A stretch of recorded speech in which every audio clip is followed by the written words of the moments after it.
10, 9, 8, 7, 6, 5, 4, 3, 2, 1. موعد توقيت مباراة نادي النصر ونادي الرياض في الجولة الثانية من بطولة دوري روشن السعودي والقنوات الناقلة. لكن قبل البداية أتمنى منك الاشتراك بالقناة والإعجاب بالفيديو. يستضيف نادي الرياض نادي النصر ضمن لقاءات الجولة الثانية من بطولة دوري روشن السعودي. سيقام اللقاء اليوم الجمعة 21 آب في تمام الساعة 7 مساء بتوقيت السعودية وقطر، 8 مساء بتوقيت الإمارات، 5 مساء بتوقيت المغرب.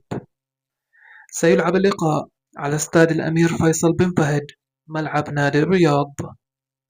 أما عن القنوات الناقلة فسينقل اللقاء عبر قناة 8 وعلى تطبيق 8. وقد حقق النصر الفوز في اللقاء الأول على نادي الفتح ب3 أهداف نظيفة، بينما خسر الرياض أمام نادي الاتفاق ب4 أهداف لهدفين. يتصدر نادي النصر ترتيب دوري روشن السعودي ب3 نقاط، أما نادي الرياض فيحتل المركز ال15 بدون نقاط. والآن نترككم مع التشكيلة المتوقعة للناديين.